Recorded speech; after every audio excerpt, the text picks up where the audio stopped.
നമസ്കാരം.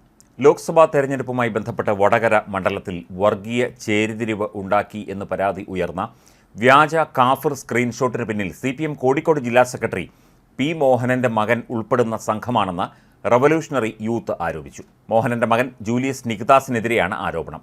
UDF സ്ഥാനാർത്ഥിയായ ഷാഫി പറമ്പലിനെതിരെ നടത്തിയ കാഫിർ വർഗീയ പ്രചരണം ഉൾപ്പെടെ സകല വർഗീയ അശ്ലീല പ്രചരണങ്ങളുടെയും കുന്തമുന സ്വന്തം വീടിന്റെ ഉമ്മറത്തേക്ക് എത്താറായപ്പോഴാണ് സർവകക്ഷി സമാധാന യോഗം വിളിക്കാൻ പി മോഹനൻ രംഗത്ത് എത്തിയതെന്നും റവല്യൂഷണറി യൂത്ത് പ്രസ്താവനയിൽ ആരോപിച്ചു. വടകരയുടെ മതേതര രാഷ്ട്രീയ ബോധ്യത്തെ വർഗീയ അശ്ലീല പ്രചരണം കൊണ്ട് വിലക്കെടുക്കാൻ കച്ചകെട്ടിയിറങ്ങിയ അഭിനവ മാർക്സ് മുത്തപ്പന്മാരെ ജനം ഉടുമുണ്ടുരിഞ്ഞ് തെരുവിൽ വിചാരണ ചെയ്യാൻ തുടങ്ങിയപ്പോൾ CPM കോഴിക്കോട് ജില്ലാ സെക്രട്ടറി പി മോഹനന്റെ മനസ്സിൽ ഒരു ഒന്നൊന്നര ബോംബ് പൊട്ടി.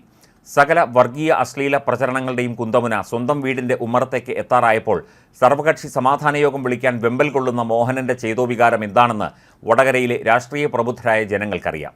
സ്വന്തം മകൻ ഉൾപ്പെടുന്ന സൈബർ ക്രിമിനലുകളുടെ ബുദ്ധിയിൽ വിരിഞ്ഞ കാഫിർ വർഗീയ വിഷം ഭാര്യ ഏറ്റെടുത്ത് സോഷ്യൽ മീഡിയ വഴി പ്രചരിപ്പിച്ചാൽ ജനം കണ്ണടച്ച് വിശ്വസിക്കുമെന്നും അതുവഴി ജനങ്ങളെ ഭിന്നിപ്പിച്ച് രാഷ്ട്രീയ ലാഭം കൊയ്യാമെന്നും കരുതി ദിവാസ്വപ്നം കണ്ടുറങ്ങിയ മോഹനന് വടകരയിലെ ജനതയെ ഇനിയും മനസ്സിലായിട്ടില്ല എന്നും RMPയുടെ യുവജന പ്രസ്ഥാനമായ റവല്യൂഷണറി യൂത്തിൻ്റെ കുറിപ്പിൽ പറയുന്നു. 51 വെട്ടിനാൽ ചന്ദ്രശേഖരൻ്റെ രാഷ്ട്രീയത്തെ ഇല്ലാതാക്കാൻ നടത്തിയ അരുംകൊലയുടെ അതേ ക്രിമിനൽ ബുദ്ധി തന്നെയാണ് മോഹനന്റെ വടകര മോഹസഫലീകരണത്തിനായി സ്വന്തം കുടുംബം ഒന്നടങ്കം വടകരയിൽ അശ്ലീല വർഗീയ വിഷം തുപ്പാൻ ഇറങ്ങിയതിലൂടെ വ്യക്തമാകുന്നതെന്ന് അരിയാഹാരം കഴിക്കുന്ന ആർക്കും മനസ്സിലാവുന്നതേയുള്ളൂവെന്നും റവല്യൂഷണറി യൂത്ത് കുറ്റപ്പെടുത്തുന്നു.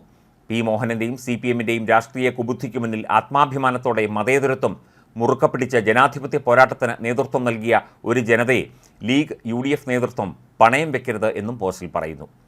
വടകരയിൽ ലോക്സഭാ തെരഞ്ഞെടുപ്പുമായി ബന്ധപ്പെട്ട് ഏറെ വിവാദമായ വിഷയമാണ് കാഫിർ സ്ക്രീൻഷോട്ട്. ഇതിൽ അന്വേഷണം ആവശ്യപ്പെട്ട് DGPക്ക് യൂത്ത് ലീഗ് പ്രവർത്തകനായ PK മുഹമ്മദ് ഖാസിം പരാതി നൽകിയിരുന്നു. വടകര പോലീസിലും റൂറൽ SPക്കും ഖാസിം നേരത്തെ പരാതി നൽകിയിരുന്നു. ഇതിൽ നടപടിയുണ്ടാവാത്തതിനെ തുടർന്നാണ് അദ്ദേഹം സംസ്ഥാന പോലീസ് മേധാവിക്ക് പരാതി നൽകിയത്. ഖാസിമിൻ്റെ പേരിലാണ് കാഫിർ പരാമർശമുള്ള വാട്സാപ്പ് സന്ദേശത്തിൻ്റെ സ്ക്രീൻഷോട്ട് സോഷ്യൽ മീഡിയയിൽ പ്രചരിച്ചത്. താൻ ഇങ്ങനെയൊരു സന്ദേശം അയച്ചിട്ടില്ല എന്നാണ് ഖാസിം പറയുന്നത്. CPM അനുകൂല പേജുകളിലാണ് ഈ സന്ദേശം ആദ്യം പ്രത്യക്ഷപ്പെട്ടത്. ഇത് CPMന്റെ സൃഷ്ടിയാണെന്നാണ് ഖാസിമിൻ്റെ ആരോപണം. മുൻ MLAയും മുസ്ലിം ലീഗ് നേതാവുമായ പാറക്കൽ അബ്ദുള്ളയോടൊപ്പം എത്തിയാണ് ഖാസിം പരാതി നൽകിയത്.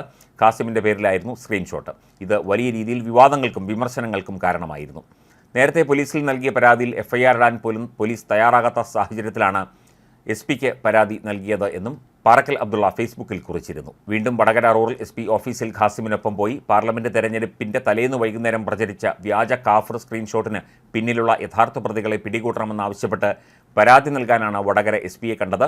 വ്യാജ സ്ക്രീൻഷോട്ട് പുറത്തുവന്ന് മണിക്കൂറുകൾക്കകം ഖാസിം പോലീസിൽ നൽകിയ പരാതിയിൽ ഇതുവരെ FIR ഇടാൻ പോലും പോലീസ് തയ്യാറായിട്ടില്ല. അതുകൊണ്ടാണ് വീണ്ടും SPക്ക് പരാതി നൽകേണ്ടി വന്നത് എന്നും പാറക്കൽ അബ്ദുള്ള ഫേസ്ബുക്കിൽ കുറിച്ചു. അമ്പാടിമുക്ക് സഖാക്കൾ കണ്ണൂർ എന്ന CPM പേജിലൂടെയാണ് ഈ വ്യാജ സ്ക്രീൻഷോട്ട് പുറത്തു വന്നത്. അപ്ലോഡ് ചെയ്ത് 15 മിനിറ്റുകൾക്കകം പ്രസ്തുത പോസ്റ്റ് പേജിൽ നിന്ന് നീക്കം ചെയ്തെങ്കിലും അപ്പോഴേക്കും വ്യാജ സ്ക്രീൻഷോട്ട് വ്യാപകമായി ഷെയർ ചെയ്യപ്പെട്ടിരുന്നു. പ്രസ്തുത ഫേസ്ബുക്ക് പേജിൻ്റെ അഡ്മിന്മാരെ കണ്ടെത്തി അവരെ ചോദ്യം ചെയ്താൽ വ്യാജ സ്ക്രീൻഷോട്ടിൻ്റെ ഉറവിടം കണ്ടെത്താൻ കഴിയുമെന്നിരിക്കെ അത്തരത്തിൽ ഉള്ള ഒരു നീക്കവും പോലീസിൻ്റെ ഭാഗത്തു നിന്ന് ഉണ്ടായിട്ടില്ല എന്നാണ് SPയെ കണ്ടപ്പോൾ മനസ്സിലായത്. ഈ കേസിൽ ആരോപണ വിധേയനായ ഖാസിം തന്നെ പലതവണ പോലീസ് സ്റ്റേഷൻ കയറിയിറങ്ങിയിട്ടും ഫോൺ വിദഗ്ധ പരിശോധനയ്ക്ക് സമർപ്പിച്ചിട്ടും പോലീസ് അന്വേഷണം വളരെ മന്ദഗതിയിലാണ് നീങ്ങുന്നത്. ഇനി ഖാസിമാണ് ഇതിന് പിന്നിൽ എന്ന CPM ആരോപണം ശരിയായിരുന്നുവെങ്കിൽ ഇതിനകം ഖാസിം അഴിക്കുള്ളിലാകുമായിരുന്നു എന്നതിൽ സംശയമില്ല. ഇതുതന്നെയാണ് SPയുമായി സംസാരിച്ചപ്പോൾ അദ്ദേഹം പങ്കുവച്ചതും എന്ന് പറഞ്ഞുകൊണ്ട് പാറക്കൽ അബ്ദുള്ള പോസ്റ്റ് അവസാനിപ്പിച്ചു.